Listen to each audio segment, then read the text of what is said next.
L'Union économique et monétaire ouest-africaine UEMOA. Depuis 25 ans, 8 pays se battent ensemble pour bâtir une économie forte et compétitive au profit de leur population. En 25 ans, les pays membres, malgré la diversité de leurs économies et de leurs cultures, ont réussi à dépasser leurs différences pour construire une union exemplaire. L'Union connaît aujourd'hui une grande solidarité entre les membres. Un marché commun est mis en place basé sur la libre circulation des personnes, des biens et des capitaux. Il existe une convergence macroéconomique ainsi que l'harmonisation des politiques dans les secteurs économiques et sociaux. C'est donc avec satisfaction que l'UEMOA célèbre ses 25 ans le 10 janvier 2019 à Ouagadougou. Le président de la République de Côte d'Ivoire, président en exercice de la conférence des chefs d'État et de gouvernement de l'Union, a fait le déplacement. Il avait à ses côtés le président du Faso, Alassane Ouattara et Roch-Marc Christian Kaboré ont ainsi marqué par leur présence l'engagement de tous les chefs d'État des pays membres de l'UEMOA, une présence fort remarquée par le président de la commission de l'UEMOA. Nous pouvons donc être légitimement fiers du travail accompli par les différentes instances de notre Union que constitue la conférence des chefs d'État et de gouvernement, le Conseil des ministres statutaires, la Commission, les autres organes et institutions spécialisées. Dans le prolongement de ces efforts, je voudrais mentionner, pour les saluer, l'engagement des États membres et le rôle catalytique de la société civile de l'Union. Bien évidemment, je ne saurais clore ce chapitre sans souligner la contribution appréciable des partenaires techniques et financiers, bilatéraux et multilatéraux. Leur accompagnement est toujours souhaité dans l'aboutissement des grands chantiers de l'Union.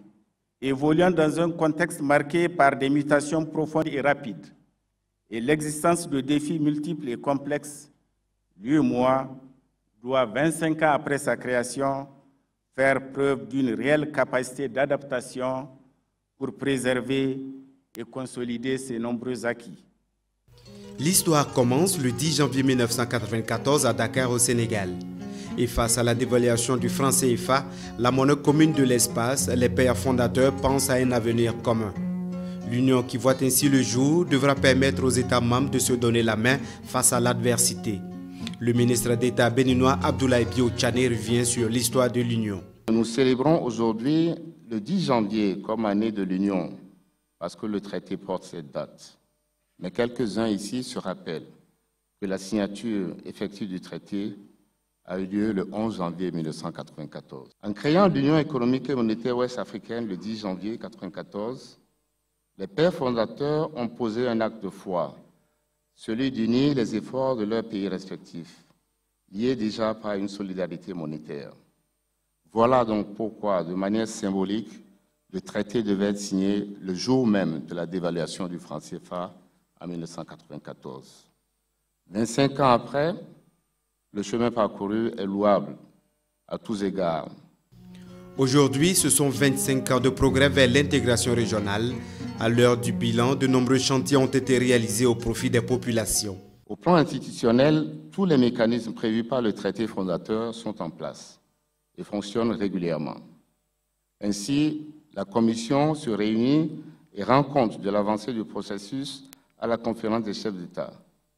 De même, les organes de contrôle exercent leur mission. En matière de gouvernance économique, l'Union, avec la surveillance multilatérale, a mis en place un système que saluent et nous envient beaucoup de nos compatriotes africains. Aujourd'hui, l'Union douanière est effective et de même, les politiques sectorielles sont en place dans des secteurs aussi importants que l'accès à l'eau potable, l'énergie, les réseaux routiers, la sécurité alimentaire et même la paix et la sécurité. L'évolution qualitative de l'UEMOA au cours de ces 25 dernières années, nous la devons, faut-il le rappeler aussi et surtout, à la forte implication de la conférence des chefs d'État et des directives que cette conférence donne aux différents organes. C'est important de le dire à cette étape importante parce que beaucoup d'autres institutions en Afrique ne fonctionnent pas parce que justement le leadership manque. Cette évolution de l'Union est importante et nous devons célébrer aujourd'hui et saluer les résultats que nous avons obtenus. L'UEMOA se souvient donc de son passé avec fierté et se tourne vers son avenir avec espoir, disait Alassane Ouattara, le président en exercice de l'Union, lors de son message à l'occasion des 25 ans de l'institution. De nombreux acquis ont été engrangés grâce au savoir-faire des experts au sein de la Commission, mais surtout grâce à l'engagement sans faille des chefs d'État. Moment de joie et de reconnaissance pour le travail bien fait, la commémoration des 25 ans de l'UEMOA a été aussi l'occasion de se projeter vers l'avenir pour relever d'autres défis. Il s'agit notamment du faible taux des échanges intracommunautaires dans l'Union, qui se situe aujourd'hui seulement à 16%. Bon, on peut dire qu'au départ, en 1996, ce n'était qu'environ 10%, mais je pense que cette évolution est manifestement trop faible. Nous avons également, et il faut le reconnaître, de nombreux contrôles sur les corridors, des prélèvements illicites, de faux frais et enfin de longs délais pour le transport des marchandises. C'est d'ailleurs ce qui motive notre volonté de faire un certain nombre d'autoroutes, l'autoroute Lagos-Abidjan, donc bien sûr en passant par Lomé-Cotonou et Accra, et aussi l'autoroute Abidjan-Ouagadougou. Je me réjouis donc du choix du thème central de ce forum, à savoir défi de la libre circulation des personnes et des biens. Parce que c'est vraiment le défi que nous avons à relever, puisque nous avons maintenant une monnaie commune et je crois qu'une harmonisation commune, il faut s'en féliciter, mais la circulation des biens et des personnes est encore aléatoire et est compliquée par la situation du terrorisme qui s'est développée dans beaucoup de nos États au cours des dernières années. À ces défis s'ajoutent d'autres problématiques liées notamment à l'emploi des jeunes.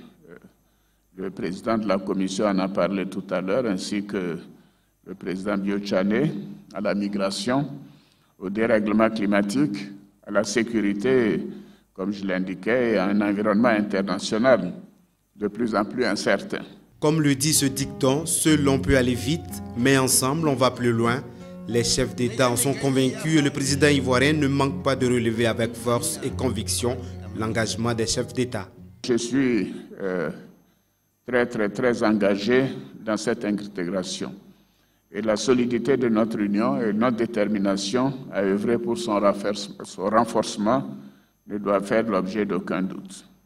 Travailler pour un projet aussi noble que celui de l'intégration régionale est un privilège et une nécessité dans ce monde en pleine mutation. Et je demeure convaincu que c'est ensemble que nous réussirons. Vers le futur, l'UEMOA s'y engage résolument. Pour cela, la Commission se donne un cadre plus adéquat pour être en phase avec l'évolution de la société. Les deux chefs d'État ont procédé à l'inauguration du bâtiment qui abrite des bureaux, des salles de réunion et bien d'autres commodités.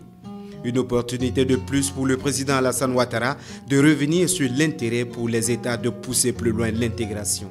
Nous sommes conscients qu'il faut aller encore plus loin et qu'il nous faut faire davantage dans le sens de l'intégration. Nous avons maintenant l'intégration économique, ensuite l'intégration monétaire, l'intégration réglementaire.